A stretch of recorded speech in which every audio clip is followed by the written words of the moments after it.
My walking partners and I have come to Yamingguan, or Wild Goose Pass in northern Shanxi. 保罗已经见证了黄河，五台山也算是太行的一部分，而且他将来要走出太行山，他都会见到。但是长城，我觉得，是整个旅行中可能看的相对较少一点。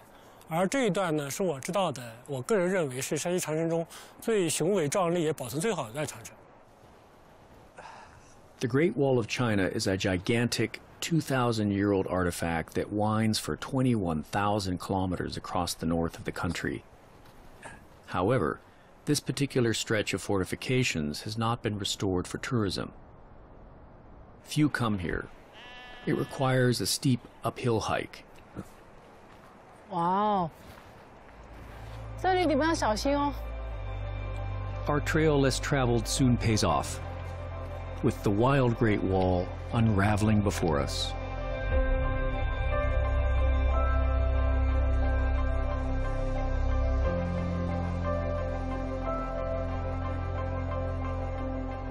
Incredible.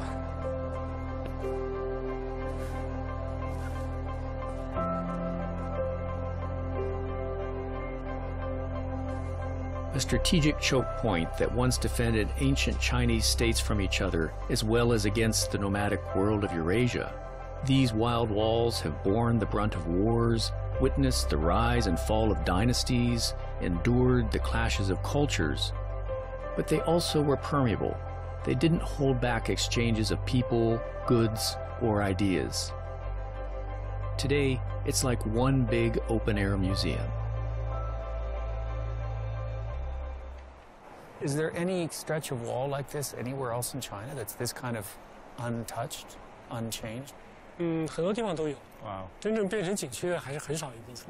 长城的问题就是它太长了，规模太大了，所以也不可能给它全部翻修。所以我们现在主要就是哪有危险，比如要倒塌呀、很严重的危险进行抢修。别的地方的话，就暂时就保持现状。这种即将倒塌的，或者说因为这种时间的变迁造成的这种废墟一样的景观，我觉得也很美。Yeah, beautiful ruins.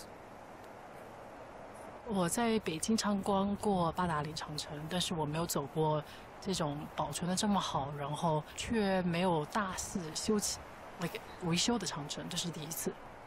我希望它不是最后一次。啊，look at the people living there。那是修长城的人的工棚，他们住在那。啊，你们修长城施工的，上来住多长时间啊？住，那时候3年了都修了。3年？平时都住在这儿？哎，冬天就回去了，夏天来。冬天回去，夏天来。有多少人修这个？咱有个20多个。那你们上来吃饭怎么办呢？那边有火房，水有那种的水管。也是从底下接上来的。对，加水管加锁来的。哦，电有没有？电有的。也是拉电线上来。Good, well, good work. 辛苦了。哦，辛苦了，师傅，辛苦，拜拜，谢谢，拜拜。行，再见。You always hear about the Great Wall of China, like you always hear about the Grand Canyon, or you always hear about the North Pole. But then you come up here and you walk, and it's impossible not to think about all those thousands of lives as you're walking on what they built. Extraordinarily difficult carrying these bricks up from the bottom of the valleys. It must have taken lifetimes to pull together. Yeah, I'm overwhelmed. It's emotional to be up here. I think it's a day that I will always remember. A once in a lifetime day.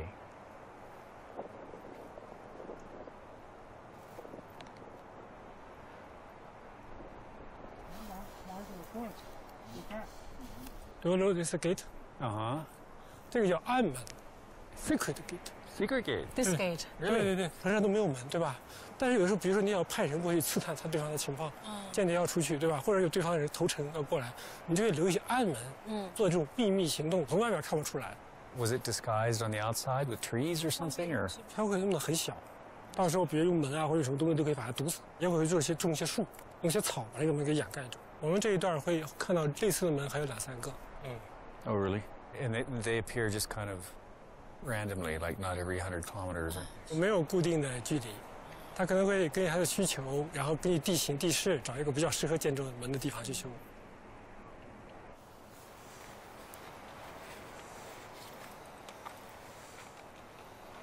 This is so cool, this little keyhole. What a great detail. Wow. This gate go to another world. Another world. Yeah, It's another passing world. between two Another world. realities. Yeah.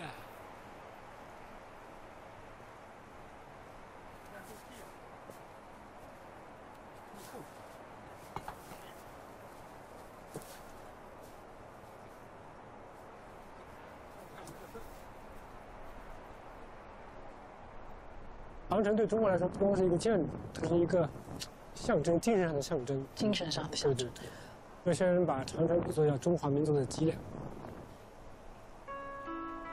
Once the edge of an unknown universe, the Great Wall of China is a sobering reminder of what humans did to protect themselves, their loved ones, their livelihoods, their homes.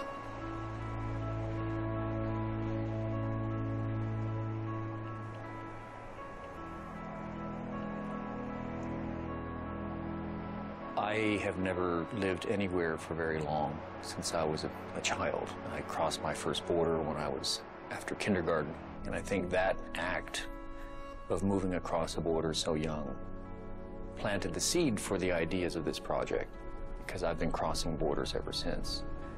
It's not so much in a quest for home, like searching for home, because I feel at home wherever I am. It's more out of curiosity to see where other people live and to see how their lives are similar and different than mine. But underneath it all, to realize that they could be family. So home is a very intangible but very important part of being human.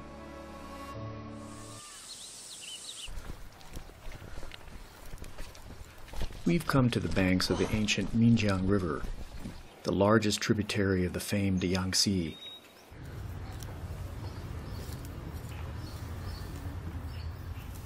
Where in 1929, a farmer unearthed a cache of jade artifacts while digging an irrigation ditch.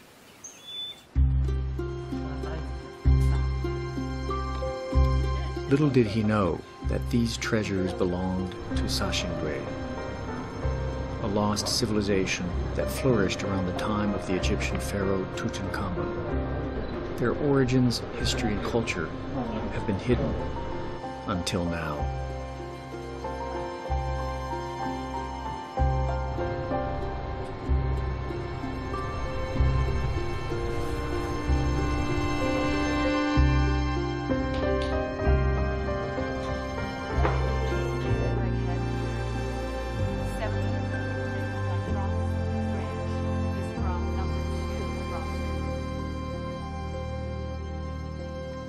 For example, they always put the jade and the bronze at the Dr. bottom. Zhao Hao is one of the archaeologists leading the excavation. He sheds light on some of the most significant findings to date. In the ceremony, you can see these dark long things are the ivories. Yes. They have been burnt. When we put out all the ivories, we see some of the ceramic things. We think they are ceramic vessels, used to be complete ceramic vessels, but they have been pressed into the small pieces by the ivories. Wow. And there are also some jade artifacts and the bronze artifacts. Three of them is very important and interesting. So there are these things. It's small figures.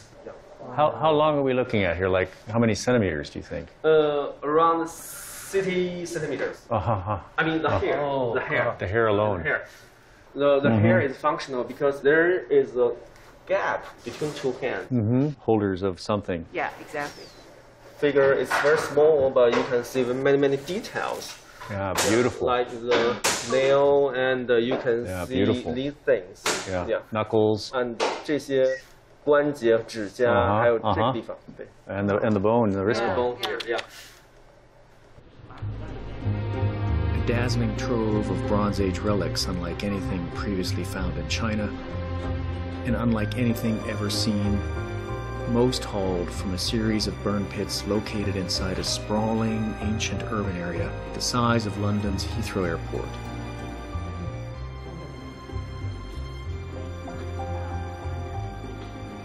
Seeing archaeologists literally pulling things out of the ground in real time is a very rare privilege.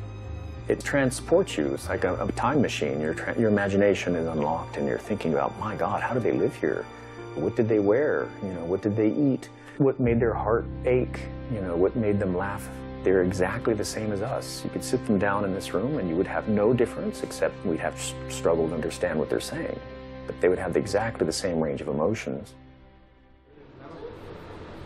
I'm hoping researcher He Xiaoge can share some of her own experiences and insights at the dig to help make sense of these findings. Pick up these things. Do they echo something to you? Is there a whisper of this? 每次我们提取出来一个人头，我们都会先把它抱起来，然后对着他的眼睛先看一下，就感觉在与古人对视，就感觉特别想问他3个终极问题。 你是谁？你从哪里来？你到哪里去了？这种Oh my gosh! Those are the 3 questions that I ask. 三星堆城可以分为几个部分，其中城北我们发现了大型的建筑，可能是当时高级人的宫殿，然后还有一些制玉石器的作坊，可能是当事人世俗活动区。然后在那条马木河之南的三星堆，大多数学者都认为这是一个专门开辟的一个祭祀区。 它应该是中间集中会有这几个大坑，祭祀坑附近应该会有一座神庙，因为我们坑里发现了一些建筑遗存，它可能学者就认为是神庙的遗存。这个神庙里面就陈列着我们坑里现在看到的所有的器物。Wow, so they're even taking apart their temples and burying them. 对，应该烧神庙那天应该是三星堆人最特别的一天吧。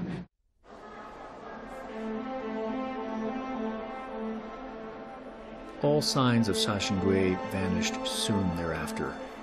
Despite decades of excavation, research, and investment, the extraordinary relics only deepen the enigma of the people who made such sophisticated art.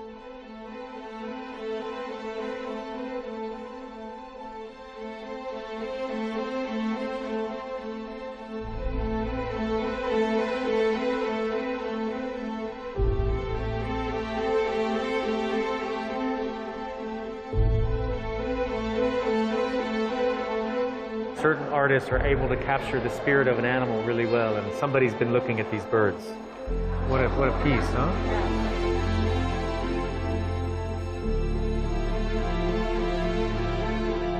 Why would they leave all of this behind? One hypothesis is that an earthquake may have triggered catastrophic landslides that cut off access to the Minjiang River, their main water source, and diverted it to a new location. This might have spurred the people to abandon their city and follow the river to its new course. It's a good reminder for me, the collapse of Sashingui, about when we need to survive, using our legs to move is one of the oldest methods to survive. Migration is not a problem, it can be a solution. People used to travel the Tian horse roads for lots of reasons. I walk them to get a little lost. This is how you meet other wanderers. Since setting foot in the Middle Kingdom, I've been following the Hu Line. It's an imaginary boundary that divides East and West China, and it'll steer me some 6,000 kilometers across 10 provinces. Now it's brought me here to Mount Erlang in Sichuan. Since the Tang Dynasty, merchants blazed zigzag routes here, exchanging bricks of tea from Yunnan and Sichuan for sturdy ponies from Tibet and more. All these goods were balanced atop mules, yaks, and human porters who straddled rivers and high passes along this rugged branch of the Silk Road. “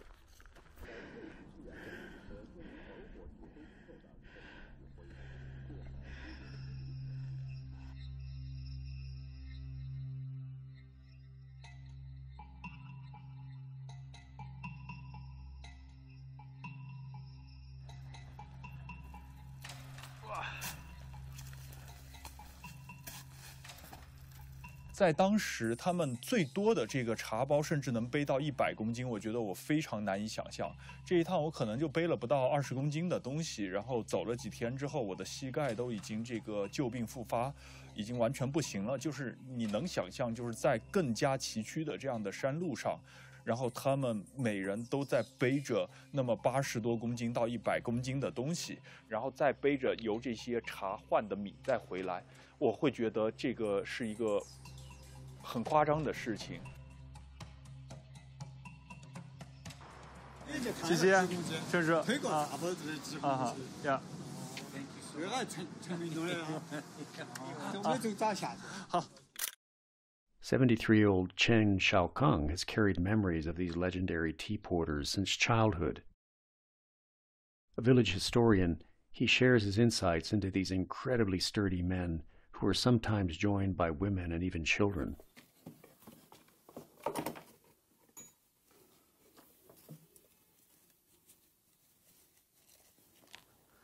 这是我们陈家倒是蒙神茶行，全权自家加工茶叶这里印章，就是相当于商标。啊，它是正面反面。背茶包子呢，就是这个是金枣子，要冬天头有雪，无论翻2郎山或者是八鞍山或者广州河都要用这个。啊，就是要把这个穿起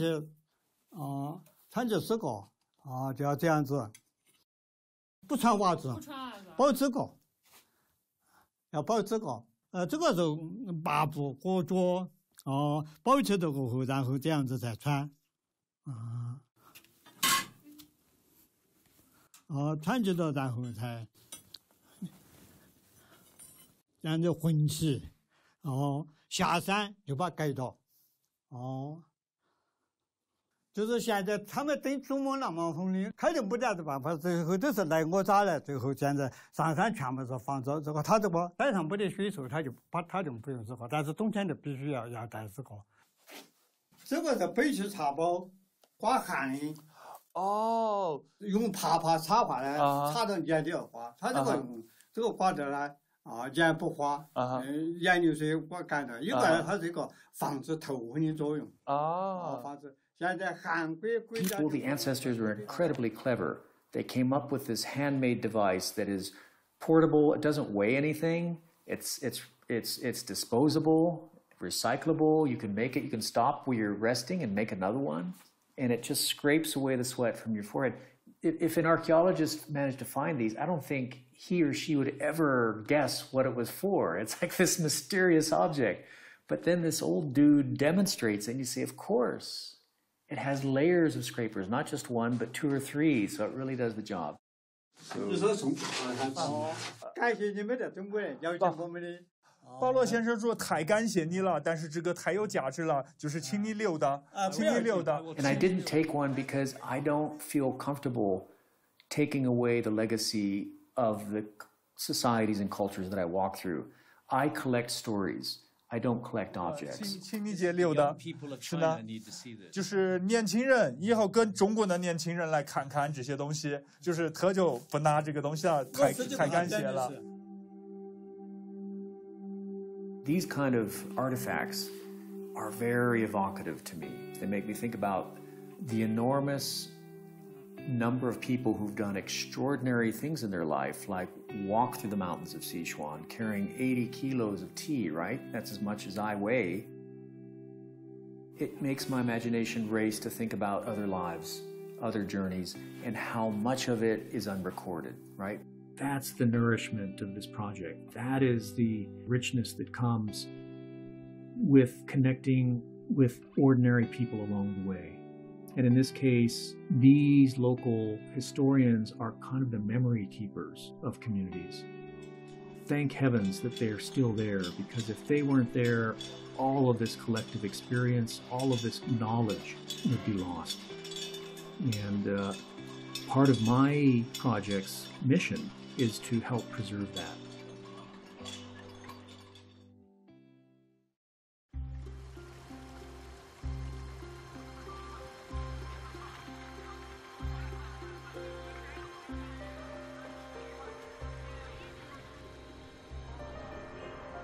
Entering the city of Yan, a new walking partner, Becky Lin, joins us. Like everyone, she brings her own energy to the walk's route along the old Tea Horse Road. wanted to tell you guys a joke. Okay.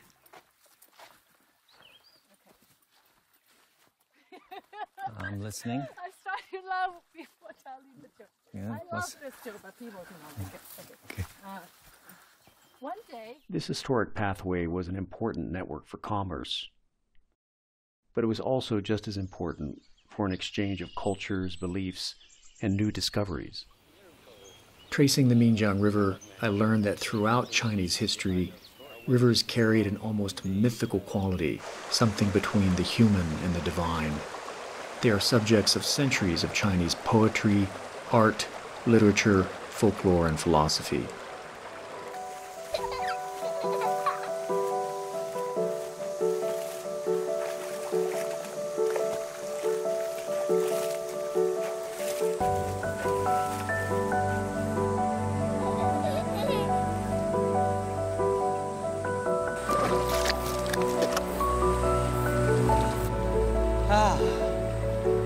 It's nice. Try.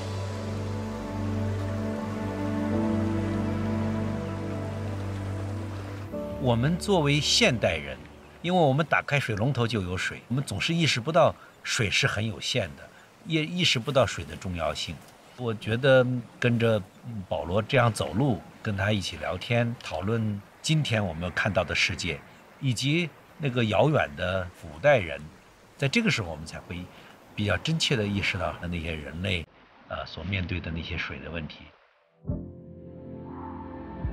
Water is a finite resource and only renewable if well managed.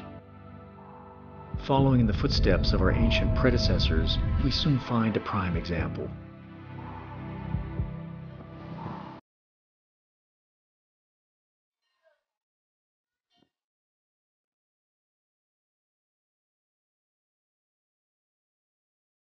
A wealth of old temples have taken root along the riverbanks, where many have prayed for relief from the frequent floods devastating this region of the Sichuan Basin. Unbeknownst to them, these very waters that plagued them would end up being their salvation.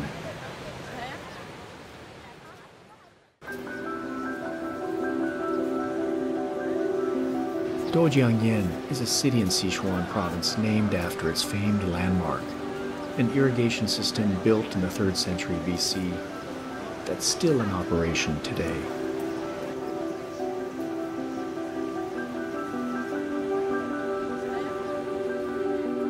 It's not like it.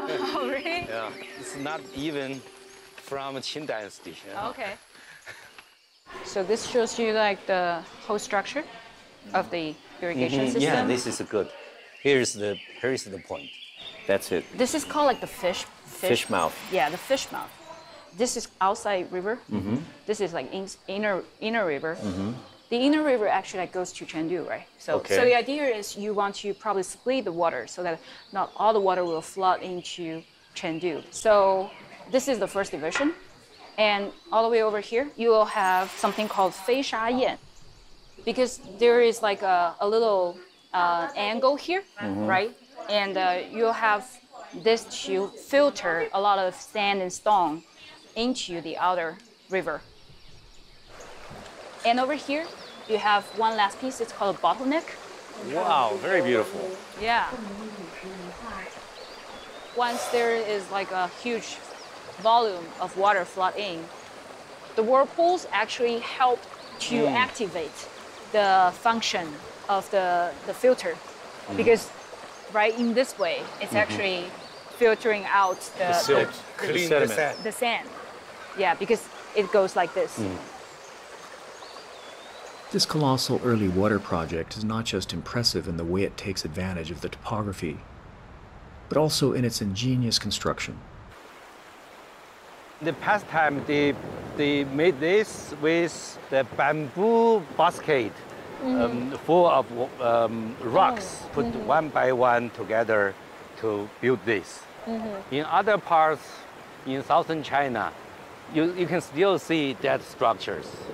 The same technology you mentioned in your article, one of your articles, that the people in Central Asia, they guide the antelopes in the direction they wanted to the trap. Yeah, yeah. It's much more kind of a soft energy solution. Yes, yes. It really puts into perspective the Chinese adage, nothing in the world is as soft and yielding as water, yet for dissolving the hard and inflexible, nothing can surpass it. The soft overcomes the hard, the gentle overcomes the rigid.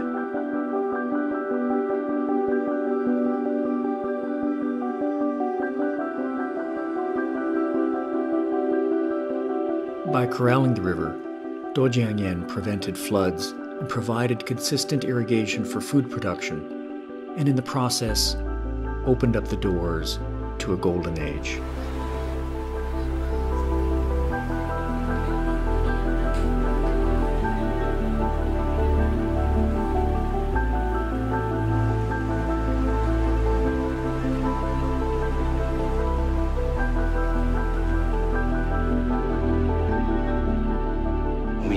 一直都在这个河边上，无论怎么绕来绕去，都是总会走到一条大水渠边上。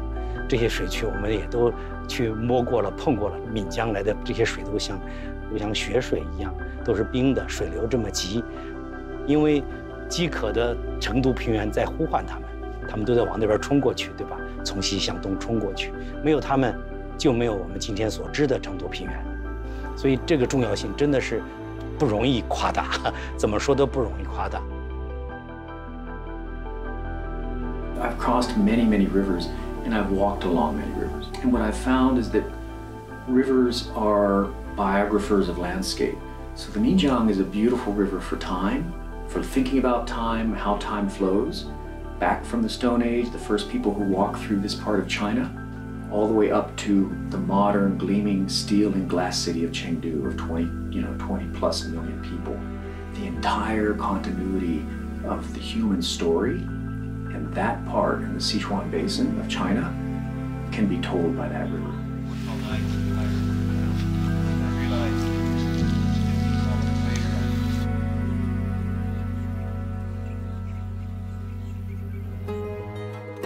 Now, it's brought me to northern Shanxi along the ancient Qin Highway. Completed more than 2 millennia ago, this road unspools for about 700 kilometers across ridgetops, mesas, and river valleys, all the way to Inner Mongolia. So all along my route, not just in China, but all the way back to Africa, I am not inventing new pathways. Walking this road is just a continuation of grabbing the ancestors by the hand and asking them to take me forward. And so here in Xi'an and north to Yuling through northern Shanxi, the most famous road is the Qin roads. Some of the oldest highways ever built and also the straightest. The walk is not mine alone. My walking partner, Liu Lifeng, a travel industry expert, also lends her childhood memories and life experiences to the project. 每天这样走啊，我就觉得好像跟我们计划的旅行又不一样，对吧？计划的旅行好像你有一个目标，你知道你今天要干什么，会看到什么，大概你也知道。可是这个行走每天这20多公里，就真的不知道你今天会看到什么东西。每天去沟通，互相的交流，又让你有各方面的一个见识的长进。我没说清楚。等于是我们走到这儿，然后再顺着这条路走。哎，对，桥底下，铁路桥底下，过去。谢谢啊，再见。谢谢啊。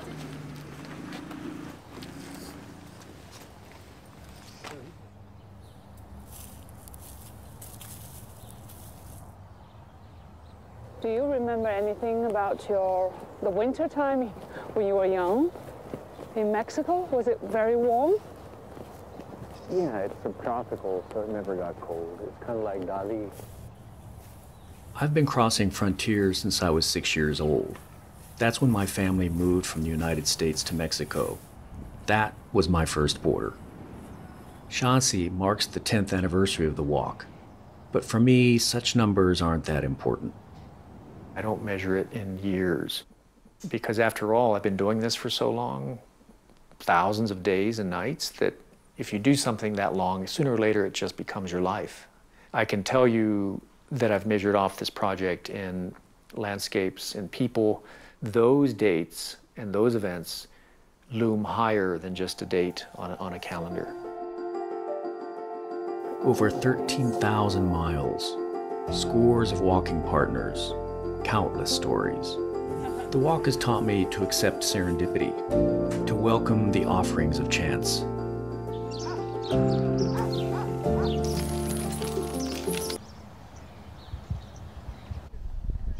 The ancient Qin Highway guides us northeast. Historian and author Professor Luo Xin returns for this leg of the journey. 这是那个黄金条，黄金木，它不会变形的，非常结实。 He's not just a historian who's helping me put together the history of China inside of my head for my stories. He's got a great eye for finding trails off the roads, which is really a valuable skill. This means I often get to see the edges of China that others rarely do.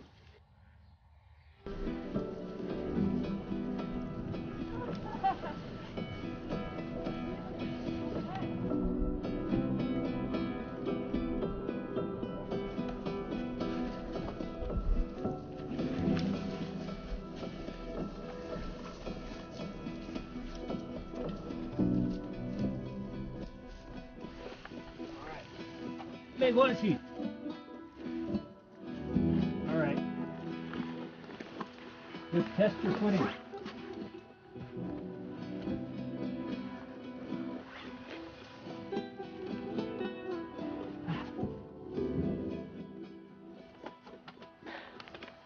Doing the landing. Oh.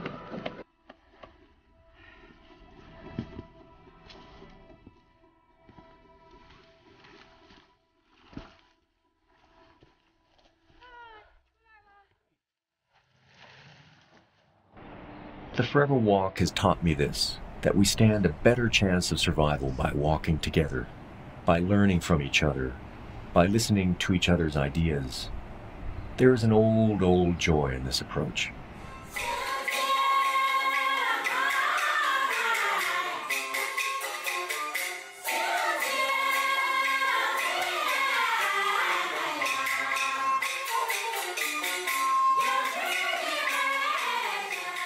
At 81 years old, Bai Mingli has devoted the majority of his life to Chinese opera. While fluent in many genres, he's keen to share his forte.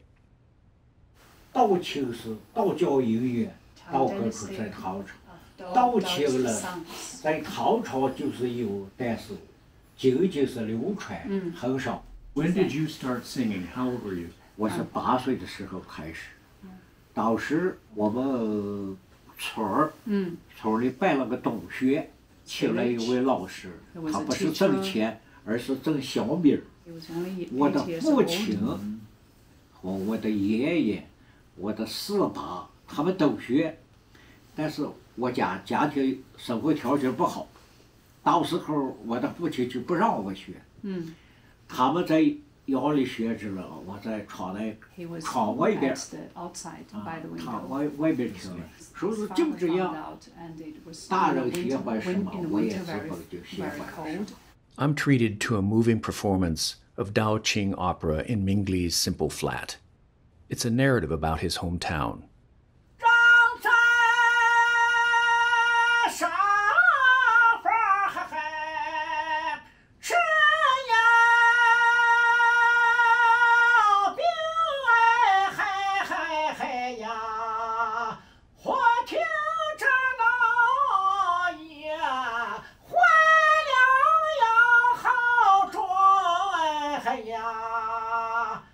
I've read that these tunes also were a way to spread information in the news of the day before newspapers arrived. So there was information.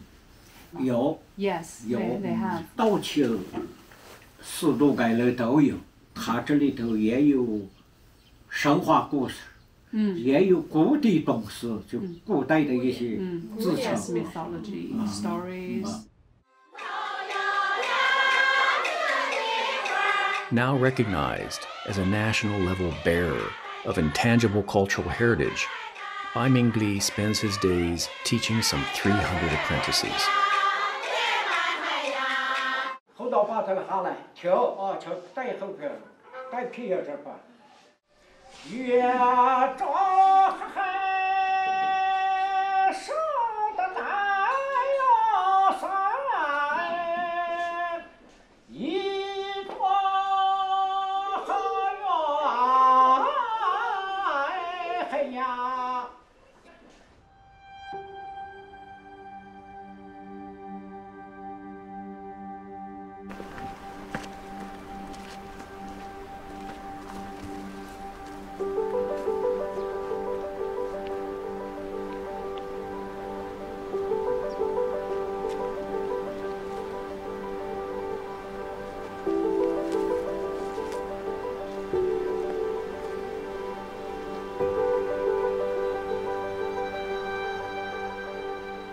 My walking partners and I are trekking the Loess Plateau near the fabled Yellow River in Shanxi.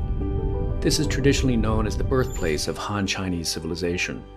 It's home to one of the longest river systems in the world. I love walking along rivers. There's a reason why poets use rivers as metaphors and symbols. There's a reason why novelists and writers set their books on rivers. There's something special about the movement of water that affects us deeply, because I think water is moving inside of us too. Our heart is pumping water, and these rivers we call arteries and veins. Now, to find a way across. 保罗的这种行走，就是在所谓的追踪古人迁徙之路嘛。那能不能够做到像古人那样坐船过黄河呢？所以我们也一路在找渡口。哎，很凑巧，那天经过那个界首村的时候，问了一下当地的人，他们说，哎，我们这儿还有那个提供渡船，哎，那就做了决定，说就在这儿过黄河。那个时候过黄河都要做羊皮筏子，当然我们体会不到那个了，但是也毕竟是坐船过的黄河。